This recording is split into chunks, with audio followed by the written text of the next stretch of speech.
থাকবে। তারপর পার্টির রাজ্য দপ্তর মুজাফফর আহমেদ ভবনে থাকবে এবং তারপরে আমাদের যে যুব সংগঠন ডিওয়াইএফ সেটা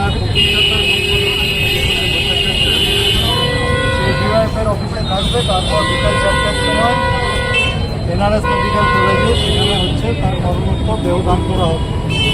কালকে অনেক মানুষই কলকাতায় যাওয়ার ইচ্ছা প্রকাশ করেছেন তার শেষ যাত্রায় সামিল হওয়ার জন্য। আমরা বলবো যে যারা যাবেন, বিভিন্ন ট্রেন আছে, সেই ট্রেনে যাওয়ার জন্য আমরা সবাইকে অনুরোধ করব।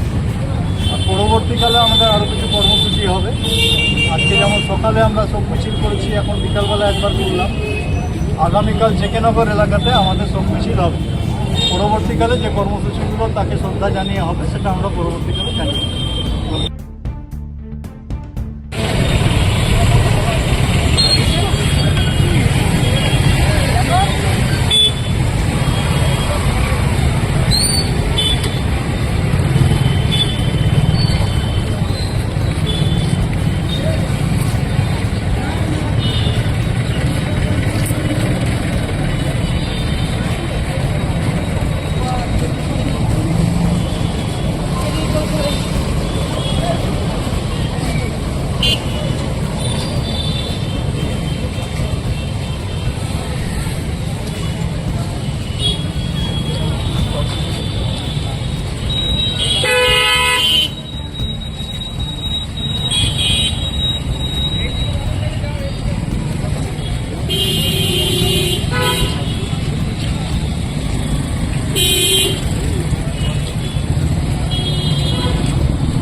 ঘটনা, এই যে অত বড় ঘটনা ঘটলো, কি বলবো এই বিষয়ে?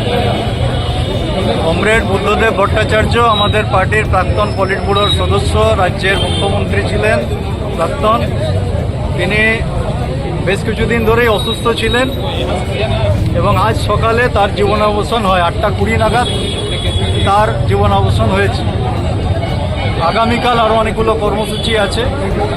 আজকে আমরা জ্যোতি বসু স্মৃতির প্রতি শ্রদ্ধা জানিয়ে আমরা এখানে শোক মিছিল করেছি। সবাই জানেন যে কমরেড বুদ্ধদেব ভট্টাচার্য দীর্ঘদিন ধরেই আমাদের পার্টির পলিট ব্যুরোর সদস্য ছিলেন, আমাদের পার্টির নেতা ছিলেন, রাজ্যের মুখ্যমন্ত্রী প্রায় 11.5 বছর ছিলেন। এবং বুদ্ধদেব ভট্টাচার্য আমাদের রাজ্যের উন্নয়নের জন্য, শিল্পায়নের জন্য প্রচুর পরিশ্রম করেছেন। তিনি রাজ্যকে এগিয়ে নিয়ে যাওয়ার চেষ্টা করেছেন। কিন্তু আজকে যারা শাসক দল ক্ষমতাসীন রয়েছে, তারা যখন বিরোধী দলে ছিল, তারা রাজ্যের বেকার যুবদের স্বার্থে যে শিল্পায়নের প্রচেষ্টা, যে উদ্যোগ হচ্ছে বুদ্ধদেব ভট্টাচার্য গ্রহণ করেছিলেন প্রধান হিসাবে, সরকারের মুখ্যমন্ত্রী হিসাবে, সেই প্রচেষ্টাকে সফল হতে দেয়নি। সিঙ্গুরের প্রায় সম্পূর্ণ হয়ে যাওয়া 85% কারখানা, যে কারখানা তৈরি হয়ে গেছে, সেই কারখানা সম্পূর্ণভাবে ধ্বংস করে দেয়, ধূলিসাৎ করে, মালিকদেরকে রাজ্য থেকে বিতরণ করে গুজরাটে পাঠিয়ে দিতে তারা হচ্ছে যে সমর্থ হয়েছে। আপনারা জানেন যে আজকে আমাদের রাজ্যে যে শাসক দল তৃণমূল কংগ্রেস, তাদের নেতা মন্ত্রী থেকে শুরু করে সমস্ত স্তরের নেতা নেত্রীদের বিরুদ্ধে বিস্তর অভিযোগ। কিন্তু বুদ্ধদেব ভট্টাচার্য যখন মুখ্যমন্ত্রী ছিলেন, পার্টির নেতা ছিলেন, আমাদের দলের কারোর বিরুদ্ধে, মন্ত্রিসভার কোনো সদস্যের বিরুদ্ধে কোনো অভিযোগ আসেনি, কোনো দুর্নীতির কোনো ঘটনা ঘটেনি, কাউকে জেলের মধ্যেও কাটাতে হয়নি। যাই হোক, বুদ্ধদেব ভট্টাচার্যের আজকে জীবনাবসান হয়েছে, অত্যন্ত দুঃখজনক ঘটনা।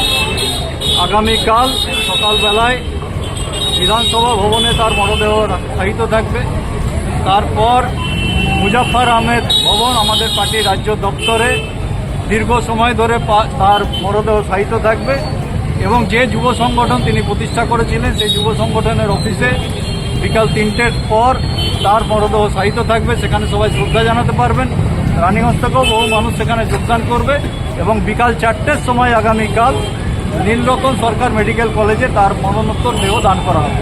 এটাই আগামীকালকের কর্মসূচি। আমরা সবাই মিলে বুদ্ধদেব ভট্টাচার্যের প্রয়াণে শোক ব্যক্ত করছি। আমরা তার স্মৃতির প্রতি শ্রদ্ধা জানাচ্ছি।